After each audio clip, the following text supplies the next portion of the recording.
Okay, stage 4. Stage 4 is to get the damper rod to come down over the actual tapered section in here so we can actually lock it into the bottom. Now, this is the normal M8 bolt that's used. It's about that long, so it's about 1 inch long. It has a copper or brass washer on it to seal. It won't grab anything. It's not far enough down yet. It has to be pulled down into that direction so that it actually can be locked off. So that the length of 1 inch is not long enough. So what I usually use, others probably do it differently, but I usually get a 50mm bolt, M8, and I place it up in there until eventually I can grab those threads. I give them a couple of turns and then pull down. And you can pull the whole damper rod, just like that. You can pull the whole damper rod down and that'll be there, and now you'll be able to grab it with the normal bolt. There you go.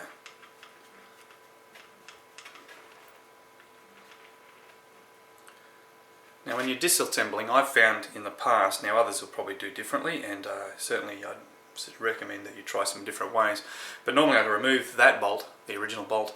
I then place this bolt in here, only about, I don't know, 5 or 6 good turns, and then use a rubber mallet just to tap tap tap on the end, and that actually allows the actual rod to come out. And that stops you from having to use the slide hammer effect to actually release the whole unit. Now the difference is with this here, those threads are pretty good in there. They're a steel, so it's not aluminium, and you're not hurting the bush at all doing it that way. And if you tap it with a rubber mallet, it should come out quite easily. I've never had them lock up so far, so that's you know, that's my experiences. Yours might be different. You might find yours very difficult to get out, but that's how I found it so far. The other thing is with that is that once you've actually tapped it up, you undo this, the whole thing just comes apart. There isn't anything else that happens, so it's a pretty good idea.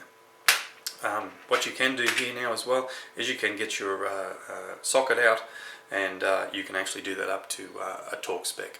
I do it until it's just snug, basically. That copper washer really seals it up pretty nicely, as long as there's no grooves or anything in there, and you know, that seals it up. It's only basically holding that damper rod down there and stopping the oil from coming out.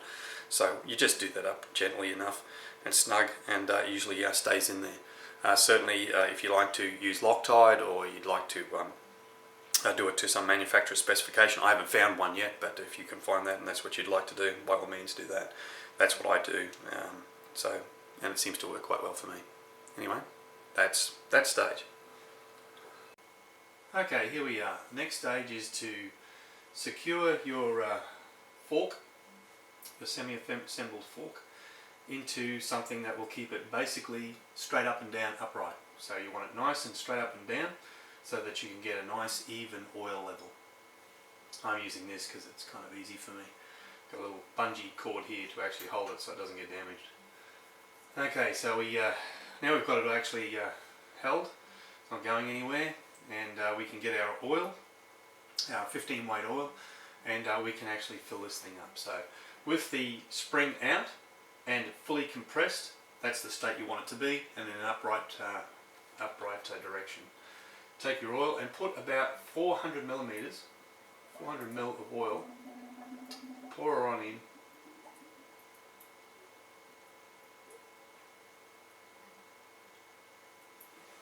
can have a bit of a look. Have a look on here.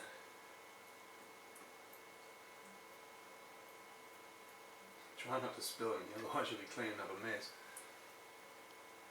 It does gurgle and bubble as the actual oil fills up all the voids and the air has to release.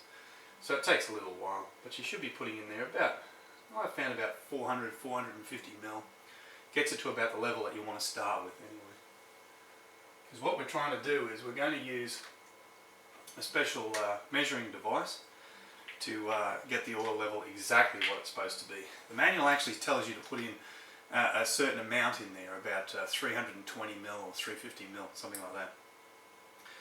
What most people do is to get it right so it actually does your dampening correctly, is that they get one of these devices. It's pretty cheap, you pick them up for about $40 at your local bike shop. You take a measuring stick and you measure from the top of it, or which will be at the bottom actually, to the tip, 140 millimeters. Okay, so you can actually unscrew this and adjust it right up, get it to the exact dimension for yours. 140 mil. Once you've got that, tighten it all off, and you can actually place it in there and suck out any more than what's actually than what was required. So once you've actually got it higher than what you want, you use this, suck it out, put the remainder into a little container, put it back into the actual original bottle, and you can use it for the next 4. So that seems to be stop gurgling now. We can actually give it a bit more.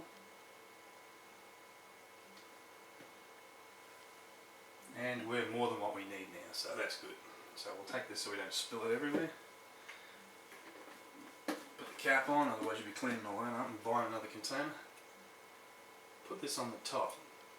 Now when you put this on the top, it's pretty hard, you really need another person, but essentially what you're doing is you're sucking out the oil that's too much.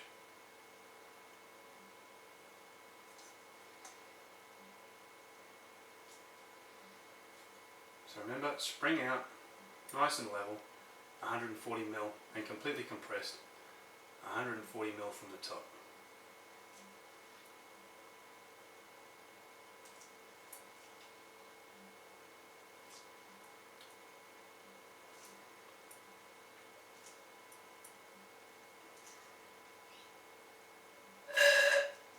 There we go.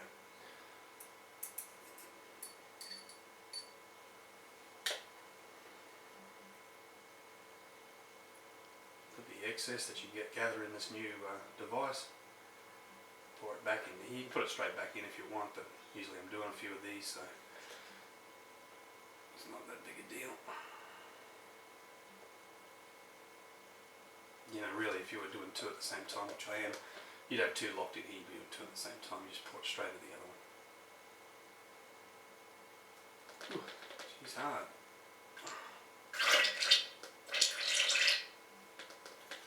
There we go. Just check it again, make sure that you've got the level right. Put it back in there and suck her out. See if there's any left.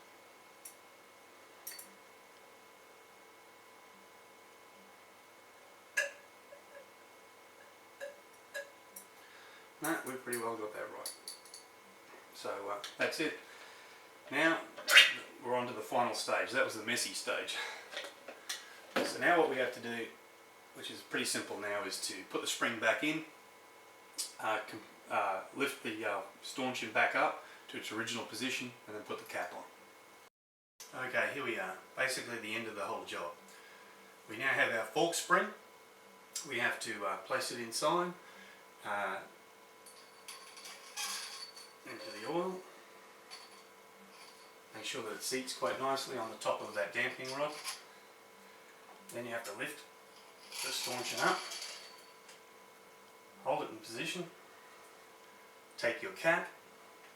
It has a spot there that actually the spring sits into, like that. Compress the spring and try and get the threads to take. It's not easy. There you go, we got it in one go.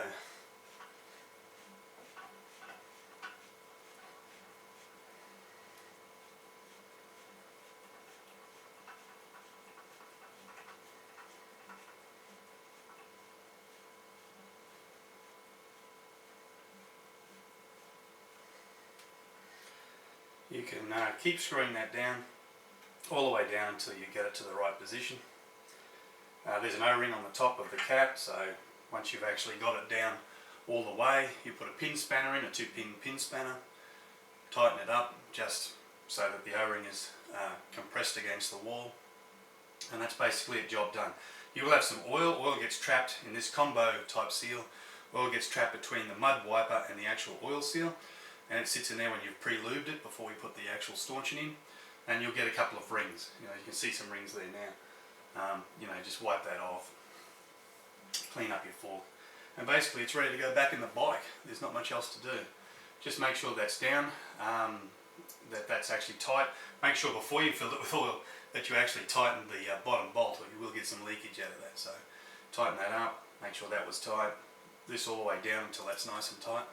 That's it. You move on to the next one and put it back into the triple clamps.